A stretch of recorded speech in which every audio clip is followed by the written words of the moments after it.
message, you may hear Shalom Aleichem.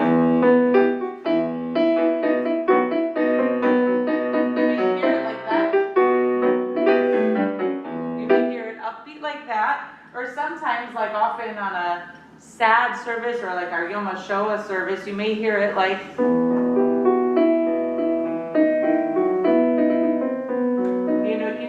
You can take the same piece, No, you're good. You can take the same piece and play it many different ways. We have to welcome Shabbat with where we're feeling emotionally at the time. It may have been a wonderful week, and it may have been a very difficult week, right? But music has the power to be able to help us make those transitions, even with the same piece being done in different ways. But when you come to services, Cantor, Lori, and Jake and I always feel like when we want people to feel like they've come home and it's Shabbat, this is the melody we do. Because it feels like one of those, like that's what Shabbat means to me, to us. Does that resonate with you? Yeah, absolutely. Right? Yeah. So that's the first melody of Shalom Aleichem. We're going to move on to the next melody, if it will let me change. Yay, it did. Okay, on a sad service or like our Yom HaShoah service, you may hear it like.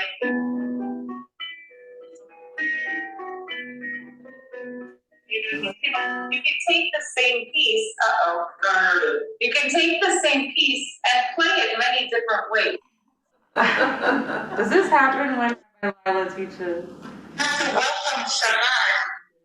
Where we're feeling emotionally at the time. I'm texting Ross. The sound in here is echoing. That's why you have voice involved. All right, hopefully it stopped. Okay, so we're going to move on and talk a little bit about one of the queen of, Reformed music, really. So she kind of is. Debbie Friedman was responsible for changing the landscape of music, in particular in the Reform movement, although now her music spreads into conservative and Orthodox.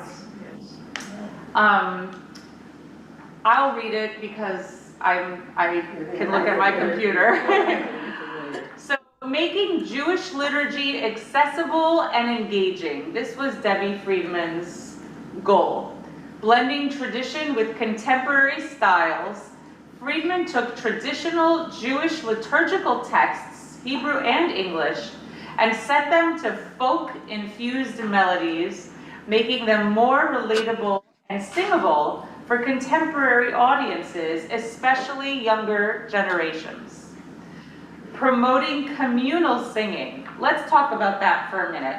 So when you come to services here on Friday night, do you feel that you are being sung at, or do you feel that you are being asked to participate in the singing? Good, thank God, because that's our goal. But traditionally, and especially in Orthodox and conservative, it was the role of the cantor to pray on behalf of the congregation. And the cantor would stand there and chant for a very, very long time, and people were tasked with doing the prayers kind of on their own, reading from a Siddur prayer book on their own, and kind of going like Amen here and there when they would be at the same place as the cantor. They weren't taking an active role in it. Yeah, say it again. They weren't taking an active role. Not a communal active role, right? But they were trying to. I think a lot of people try to take an individual active role by saying all the words of the prayers themselves, even though the cantor was also. It's like the cantor was setting the energy of the mood. Yeah. I was going to say, when you come from, I came from a conservative background, so I don't know how old I was when my son finally came here and we started coming here, and I remember going to the first Shabbat on a Friday night. It happened to someone I used to work with who also grew up in Boston in a conservative background, but a different temple. We're looking at each other, and we're like, what songs are these? And aside from the Shema, there was not one song that we recognized, and it was, and this goes back so long ago, this is probably 12 or 14 years ago, but it was so funny that we're looking at each other like we don't understand this. So it's funny that for us, having grown up in a different community, coming to here where they're week, and it may have been a very difficult week, right? But music has the power to be able to help us make those transitions, even with the same piece being done in several different ways. But when you come to services, Cantorial and Jake and I always feel like when we want people to feel like they've come home and it's Shabbat, this is the melody we do. You know, because it feels like one of those, like that's what Shabbat means to me. Does that resonate with you? Absolutely. Right? Yeah. So that's the first Shabbat. We're gonna move on to the next melody, if it will let me change. Yay, it did. Sad service of Showa service. You may hear it like. oh no, I do too, and I was gonna say also. This is where we say man plans and God bless, or, yeah. So it keeps playing the recording from 5 minutes ago. This is your inauguration. Yeah. Maxine Ross, who's in here, is echoing. Control like chaos. There you go. Well, all right. Well, while he's trying to fix it.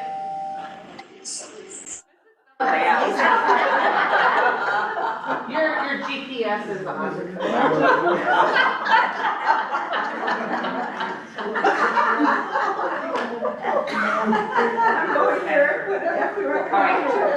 I'll text you if it happens again. It was just it's playing out loud on the owl what we recorded like 5 minutes earlier.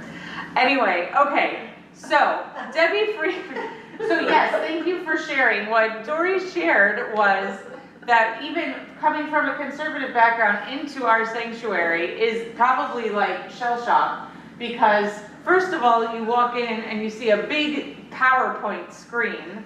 You know, I mean, that might not have been there then, but now you see it. But part of what started in the Reform movement, their goal was to be as inclusive as possible and that everybody should participate. So as a result, a lot of songs that were folk inspired were created and composed that did not necessarily have the whole prayer in it that you might normally say. It would have like, somebody would decide, I really think that the essence of this prayer is in this line of the prayer. So they would focus on 1 or 2 lines of the prayer that you would say over and over again, mixed with some lies. And that would be the prayer. But what the good that it did was it got a lot more people engaged and feeling like that obstacle of all the Hebrew wasn't such a big obstacle to participating in a prayer service. And Debbie Freeman was like the leader of that movement. So as she said, as it says, promoting communal singing, her music emphasized communal singing and participation, shifting away from a more formal Cantor-centric model of synagogue music. Informal and approachable style, Freeman's style often featured acoustic guitar accompaniment, was more informal and accessible, breaking down barriers and encouraging broader engagement with Jewish prayer through music. And that's what Debbie Freeman was really responsible for.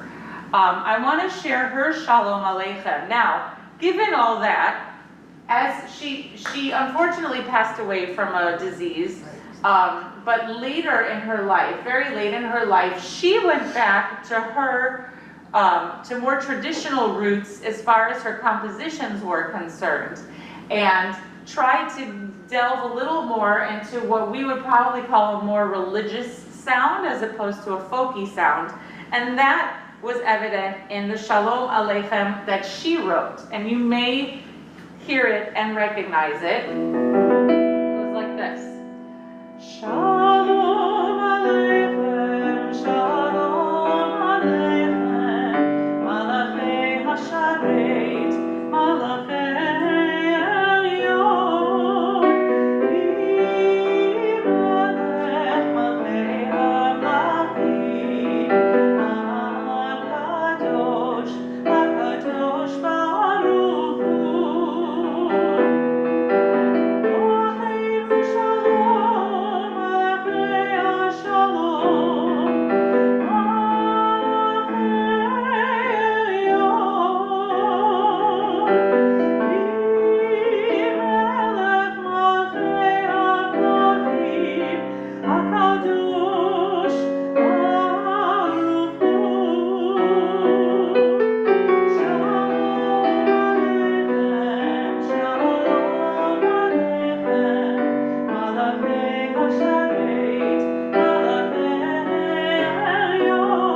that melody. I've heard it, it's beautiful, but It's so can you beautiful. tell me why she went back to the, was it before her death?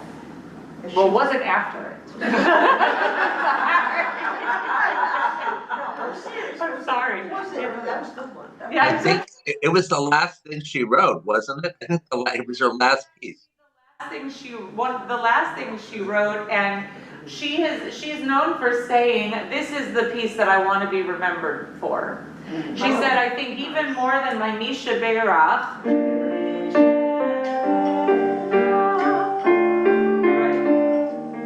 which the whole world knows and sings, including the Orthodox movement. She I said, just wanted to know, maybe she was very ill. that was my gut feeling when I read about it, was as she neared that stage of her life, she maybe went back to even deeper roots, Yeah. you know? Michelle, Yes, we were very fortunate that she came several times to Temple Bethel and did concerts on Sundays at our temple. oh wow. She was, I think, at least 3 times she came to our temple and did a Friday night service and also did a Sunday service. I didn't know that actually. Yeah, she was very good. She's, Yeah, you know, they call the Cantorial school at Hebrew Union College, which is the Reform Movement Cantorial school, is called the Debbie Friedman School of Music. Oh, wow. So, you know, she was quite influential. And it's really, I think, one of the most beautiful melodies, this Shalom Aleichem. So, now I want to go to another Shalom Aleichem, because I want to also talk a little bit about another group that composes a lot of the music that's popular today. They're around today, they're creating at this moment, even this very moment. And the name of this group is called Nava Tehillah, and they're, as you might guess, an Israeli group. We've actually had this man, his name is Yoel Sykes. We've actually had him here. I don't remember if it was pre-COVID, after COVID, I don't know. It's all a blur. But Nava Tehillah is a Jerusalem-based Jewish renewal community known for its innovative and musical approach to prayer. Here is a breakdown of what makes Nava Tehillah unique. They have core principles, which is rooted in the Jewish renewal movement. And by the way, that's Jewish renewal is there's actually a school, and that's where Rabbi Amy Pesa did her ordination to be a rabbi. Nava Tehillah is rooted in the Jewish renewal movement, which emphasizes spirituality, egalitarianism, and inclusivity. Musical prayer. Music plays a central role in their services with a focus on original melodies composed by community members. Inclusivity. They welcome people from all backgrounds and embrace diversity. And their key aspects are musical innovation. Nava Tehillah creates new musical settings for traditional prayers, incorporating influences from various musical cultures. Community focus. They foster a strong sense of community through prayer, learning, music, and shared experiences. Egalitarianism. Their prayer services are egalitarian, ensuring equal participation for all. So Nava Tehillah also has a lot of melodies that we would say are these Sinai melodies, Sinai, you know, that sound like there are like, oh, that's one of the original ones. For example, Oh, say shalom librama, Booyah, say shalom aleinu. Right? I mean, that just sounds like it's just been around forever. What did we ever do before that? Right? We don't have any hakafa walking around with the Torah without that melody. But they also wrote a Shalom Aleichem that we've been doing a lot since it came out. And it's the Shalom Aleichem that sounds like this. Shalom Aleichem, Alekei HaShavet, Alakei Elyon, Nimelech Malkei HaMlachim.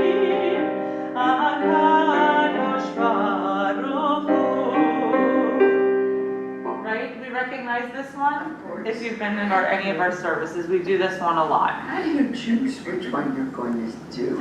So Susan's question was, how do we choose which one we're gonna do? Straws or coin toss? Huh? Straws or coin toss? We look at what is the overall mood of the service we want to create. We look at, musically, what fits well together, right? So this is a very, in my opinion, meditative Shalom Aleichem.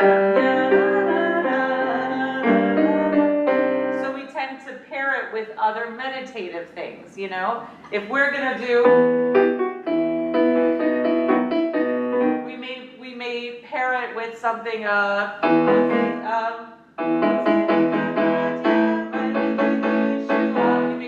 something more upbeat.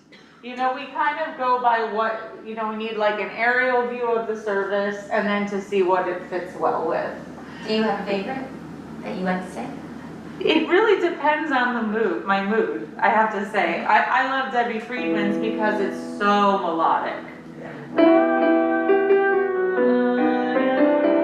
It's also a little bit longer, so if we're trying to make the service shorter, we go for the shorter one, I did want to also share that I also love to compose myself, and I wrote my own Shalom Aleichem that we've done here at various times, and it goes like this.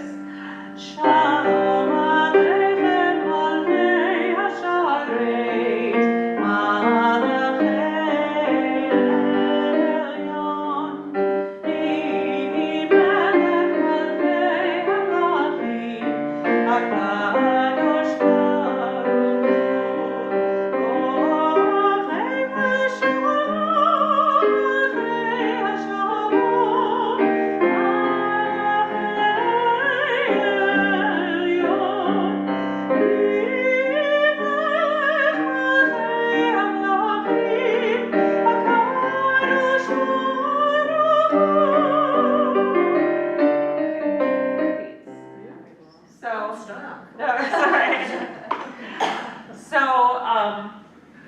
one of the things I wanted to point out is that Jewish music has a lot of going from what we would call major to minor. Now, if you're a musician and you know what that means, that's great. If you're not, then a major chord sounds like this. Right? It has a happy sound. To make this minor, it sounds like this. Can you hear the difference? So Jewish music is known for always going in between major and minor all the time. So you can hear it in each one of the Shalom Aleichems. They all have that same quality to it. So if we listen to this, but then it goes to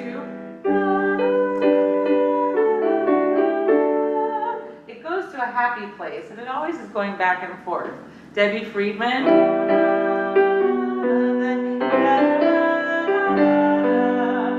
Debbie Friedman's is always wandering, Nava Tehillah.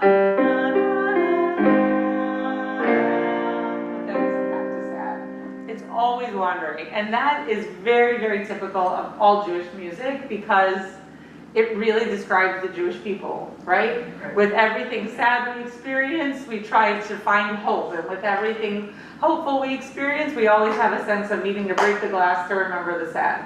So don't tend to be completely one or the other. Yeah, I just wanted to add to that, in case anyone is interested, a study was done to see which countries were the happiest. And Israel was number 5 for the exact reason you just mentioned. That's why I had to bring it up. Because of the music and the hope, and even though it's a country with so much source, you have that hope and that idea, and so they are considered, they were one of the first 5 countries in the world. Wow. That was considered the happiest. They took a poll, and in case you're interested, Finland was number 1. Wow. But Israel Where was was number Bhutan on that list? Like at one time they were considered number 1. Bhutan, Bhutan. They also rank very Right. high. How about that? High on the Yeah, but we're list. talking about Jewish music. Yeah. So, Finland, so. Yeah. you know, it's even in Hatikva, it's, which is called in English, the Hope. Listen to it.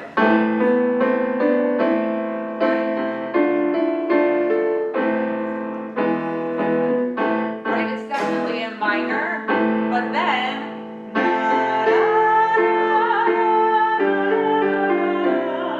it goes to this beautiful major moment, and the words in that moment are anybody remember? Oh, lo abda tikvatenu. But even with everything, we still haven't lost hope. Right? So anyway, it's that's, if there's anything that you're ever asked, what makes Jewish music Jewish, that's it.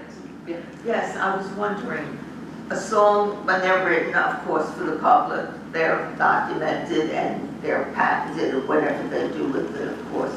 What happens when a Jewish song is, a Hebrew song is written? What does the Jewish community do with that song? So- Is it for everybody? Is it? Yes. So there's actually a Jewish music publishing, and you know, there are composers like that you submit to be published. There are a lot of what we call anthologies with lots of different settings of pieces, and then some very well-known composers have their own anthology of all of their own music. So What would a Sephardic version of Shalom Aleichem sound like? a lot of Sephardic places use this melody. Shalom Aleichem, Malkei Shalit, Malkei Elyonim, Melech Malkei Hamelachim, Hakadosh Baruch Hu, Shalom. I mean, it's also a big Ashkenazic one, but Sephardic is a whole different world. And if you don't know what Sephardic is, it's the culture of Jews that come from Middle Eastern countries like Iran, Iraq, Turkey. Spain. You say it again? Spain. Spain, right? Israel, Mediterranean. right? You know, it's a whole different ballgame, especially with their music. You know, I can show you. We weren't going to do it tonight though, so let somebody else do it. There's a Vishamru that we've done when some of our rabbis have been here from Yozma in Israel. We do their Sephardic Vishamru, but I'm supposed to stick with Kabbalat, so that's what I'm doing. I'm not going away from it. Yeah. So we're going to move on to Lecha Dodi. Where do you buy your music? Which one? The one you listen to or the sheet music? Any of them. So on Spotify, you can listen to all, like if you put in any of these composers in Spotify, and you know what, I'm happy I can make a playlist and we can share it if any of you use Spotify, but you can put in Nava Tehila or Debbie Friedman, listen to it all, and a lot of, Naomi Shemer, a lot of the synagogue musicians and cantors do a lot of sharing of music, you know, but we try to encourage buying it because That's what they make their money. yeah. I will say I have a piece published in an anthology and I get like a whole $1.27 once a year. So that's exciting. It's very exciting for me. Not to change the subject. Yes. If you've noticed, many, many Christmas carols are written by By Jewish Jews. composers. Mhm. And a lot of them came over and they wanted, I think, I could be wrong, they wanted to be accepted as Americans, not as people from over there. And I think that's one of the ways they did it, White Christmas. Sure. And go on and on and on. And, All of Broadway, so much of Broadway, all you know. Yeah, I mean, we're really good at it. yeah. Yeah. Except for Hanukkah, we fell short when it came to Hanukkah because like I have a little dreidel and Yeah, White that's it. Christmas are not really like comparable. So I'm just gonna read as a reminder of what Lecha Dodi is about. So Lecha Dodi says, it looks at Shabbat as a bride. And the poem personifies Shabbat as a bride who is engaged to the community, which is the groom. It joyfully anticipates and welcomes, as Lecha Dodi translates to, "Come, my beloved," and it embodies longing for a deeper connection with God, who is the beloved, through Shabbat. The refrain, "Come, my beloved, to meet the bride, let us welcome the Shabbat." Lecha Dodi likrat kala panei Shabbat nekabela. It encapsulates the central theme of greeting and embracing Shabbat. So, if I say Lecha Dodi, let's take turns. What melody comes to mind? Because there's about 1 million of them. Of course. Oh, that's an oldie. Well, I'm almost.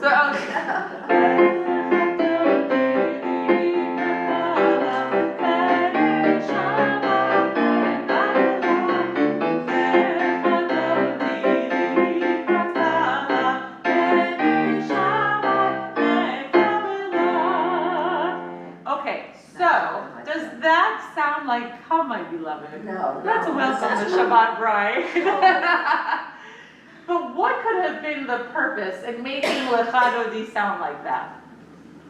Get more people to come to shul. To get more people and To be happy. to be happy, right? Because it's supposed to be a wedding, right? So, which is why Rabbi Dan is also known for saying, we will never ever make like coming to Shabbat in jeans our regular thing to do, because he feels Shabbat is a wedding, and in a wedding you're supposed to dress nice, unless you're in Israel and they wear jeans, right? But you're in America, you're supposed to dress nice and keep it formal like a wedding. And as you probably know, for the last verse of Lecha Dodi, what do?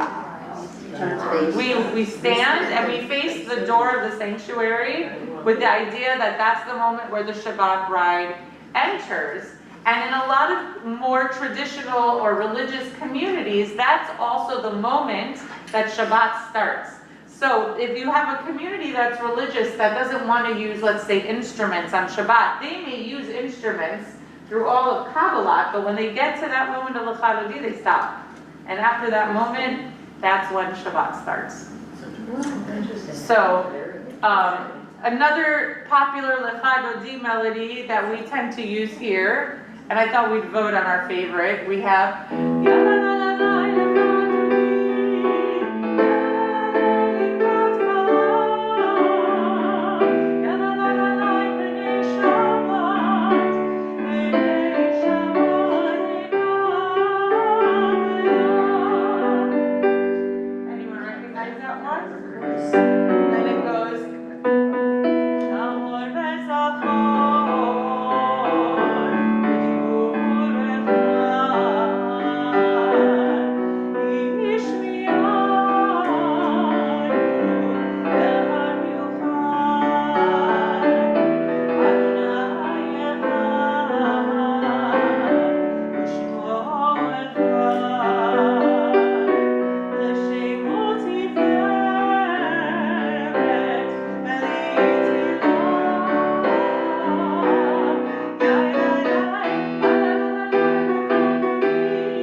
melody, right? And it also happens to sound a lot like a musical about a man who wore a mask.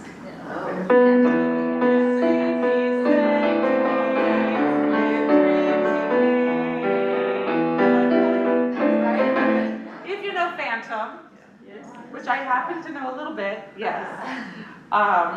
So there's that Lecha Dodi. We also have a more Sephardi, Mizrahi style inspired melody, which goes Lecha Dodi.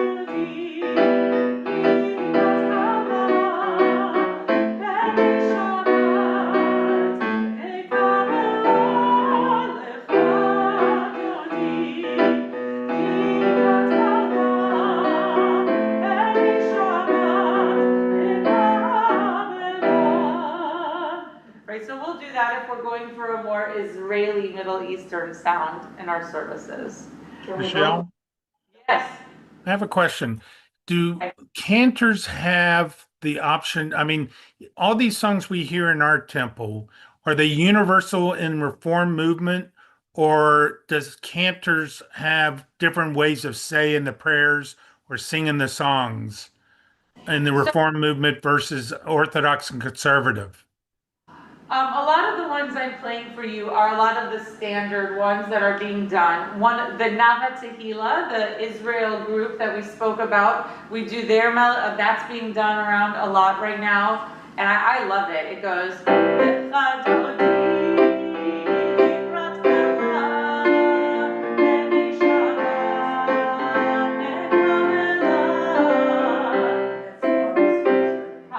I said, that's Laurie's favorite. Yeah, we love that one. Or I think the one Lori likes is, I think it sounds like Calypso. It goes, Lecha dodi, mikrat kala, beni Shabbat, mekabela. That's also very joyous. And my former school, we also did. Right, I'm getting to that one. You have a nice voice, you should join the choir. So one more so Maurice, the answer is that the ones I'm showing you now are a lot of the standard ones done all over, but there's so many Lecha Dodis that people write. One that sounds a lot like what you might call wedding music is this one.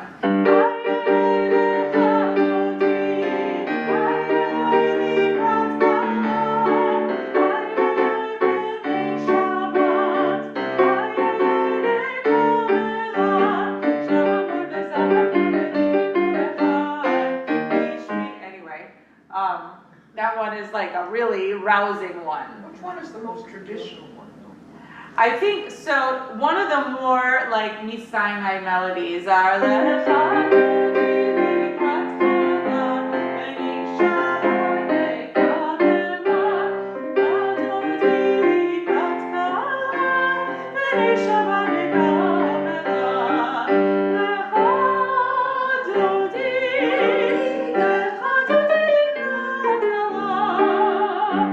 That's one of the more traditional ones. But then there's the one that you were saying, which is a very popular Josh Warshawski one. So I want to introduce who Josh Warshawski is. He, I don't need to go through sharing it, but Josh Warshawski is probably in his early 30s. He's internationally known as a rabbi and as a composer. He's originally from Chicago, yay! He went to, he was a student in the school that my father helped started, and he taught at. Josh is living in Ohio, in Cleveland right now. His wife is in, I think, law school at one of the universities there, and he serves as a rabbi at one of the conservative synagogues. He's released 5 albums. I highly recommend them. Wow. They're fantastic. And his music is also, he does a brilliant job of blending a traditional sound that's very communal. Right, so he's very well known for his Lecha Dodi and so many others. We're going to look at a few other ones. But he wrote, Lecha Dodi.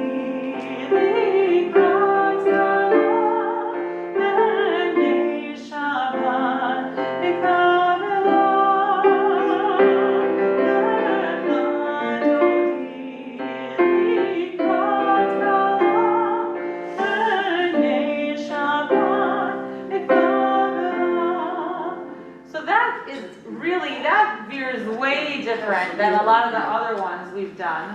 But that one is really, if you want to welcome Shabbat, and again, that meditative, calm, reflective way, then we would use that melody. I like that one. I don't think I've ever heard that one. So the verse goes like this. Shabbat is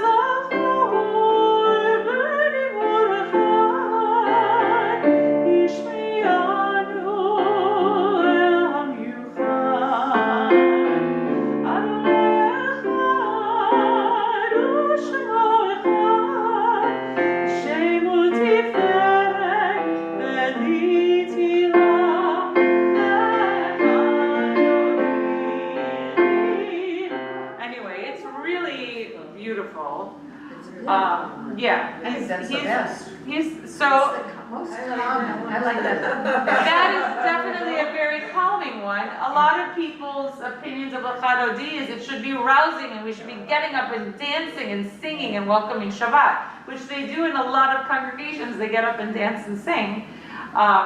Because just in case you're not feeling it enough, if you force yourself to physically feel it, it helps, right? If you're in a bad mood, try moving your body a little. It helps the endorphins get moving.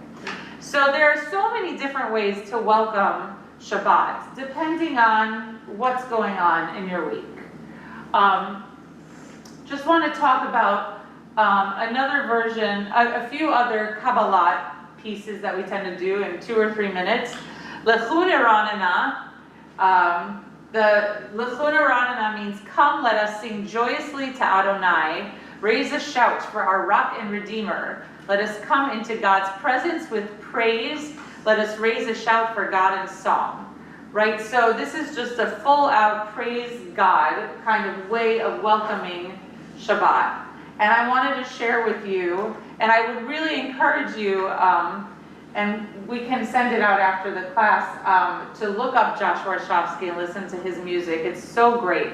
We do his Lechun Eranana a lot, and it goes like this. Lechun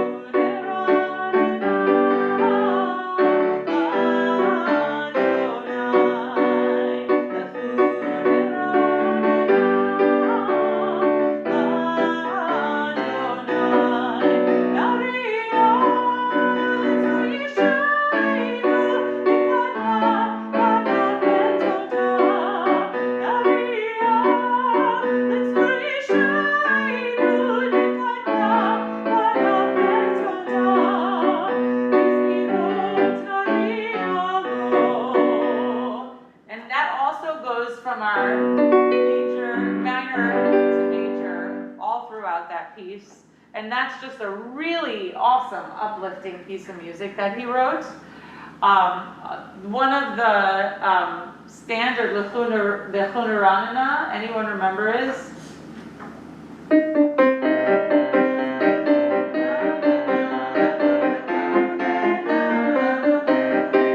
Right? That's our Lechun Eranana that so many of us grew up with, and I think one of the ones he wrote will be the ones that our generation, the next generation, grows up with. The other melody that I wanted to share, the other Kabbalat Shabbat prayer that is so beautiful is Yedid Nefesh, heart's delight, source of mercy, draw your servant into your arms, right? You're saying that, like we're saying that to God, take us into your arms. I leap like a deer to stand in awe before you. That's beautiful imagery. Now the Yedid Nefesh that you may know sounds like this. Yedid Nefesh al Barachaman, Yedid Nefesh al Barachaman. Anyone? Yeah?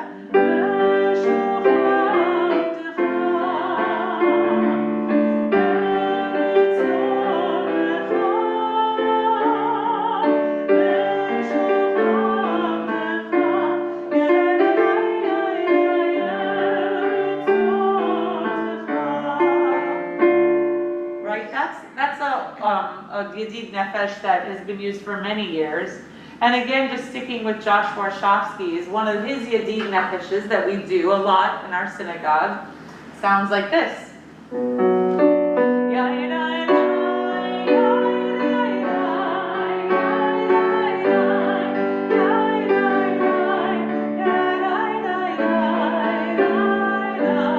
Again, he uses that trick of, let's include a lot of lies, not to be silly, but because it gives people a chance to get to know the melody without having to struggle with the words if they're not very good with Hebrew, right? And the more you can close your eyes and become meditative with a melody, which his music is very meditative, the more you can lose yourself in the music if you're not worrying about what the words mean. And that's a lot of the purpose of a nigun, is that you just try to lose yourself, try to get away from thinking and try to tap into the feeling, right? So he has this wonderful nigun.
it's very simple, but it's brilliant with the goal of inclusivity, but tapping also into our tradition of the minor and the major back to the minor, right?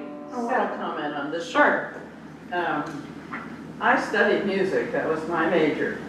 So, but that was many years ago, and I stopped at 30, just life situation. But hearing this one, this is my favorite. Because it moves, and it's right in the range that I can still sing. When you guys go up here and there, and I did the wine blessing, and it was hard to sing that. And so not only am I trying to get the notes, but I can't reach it. This is an entry. It's an entry, yeah, it's beautiful. I can be here and I can really experience it without any struggle. I love this. Good, I'm so glad. And just remember, just as a parting note, it's just not about how you sound. No. It really isn't. For me, it's about how I sound. Because my goal is to sing it as beautifully as possible to help the melody be appealing to you so that you want to join me. It's not so that you stop and think, oh, I can't sound like that and I shouldn't sing. All of us cantors love the most is when we have the most participation. And that's our goal, and that's a lot of our inspiration for choosing the music that we do, is so that it conveys the message we're trying to say, that it sounds authentic, and that it taps people's hearts, and so that people can use it to bring themselves from where they've been emotionally into the space of Shabbat. I'm glad you say it's not what it sounds like, because I always wonder why people move away from my chair when I sing. No, you're just supposed to sing your heart out. It doesn't matter what. So anyway, next week, I don't know if I don't remember who's doing it. It's either Cantor or Jake. Jake's doing it. Jake is doing it next week? Okay, well there you go. I'm okay with So it. you'll continue with that. And if you have any questions or you just want to talk, feel free. You wouldn't want to end with Hashkivenu, would you? Hashkivenu. Yeah, I love the way you It's sing. not part of Kabbalat. I Which Hashkivenu? There's a lot of them. The one that you do on Fridays with Jake. There's a lot of them though. Oh, choose one. So, not that one?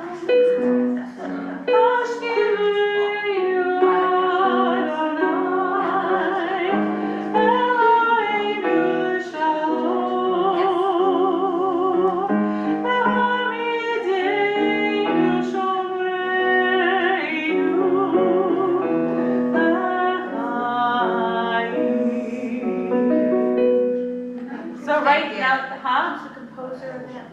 Dan Nichols, who's been in our community many times, wrote that one.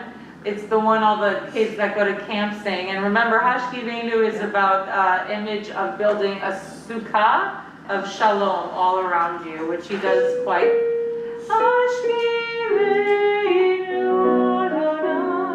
It really, you can see the sukkah of peace when you hear that melody. I just love the way you do it. Oh, thank you. I just love you for your compliments.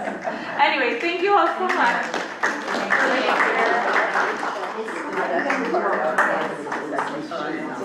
Yeah, and another class. We like that. We like that energy of yours. We like that energy. Oh, we usually go on the country more about it. Enjoy it. Yes. That's the one we sing most. I feel like that makes people feel like, oh, that's really good.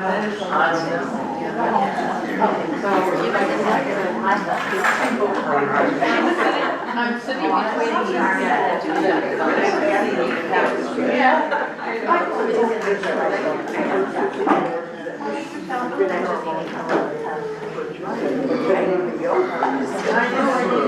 I'm not sure. Do you register? You know what, I don't think it's clear. You know how you guys got You sign it. Is there a sign? There's a sign in, but what is the name of the program was?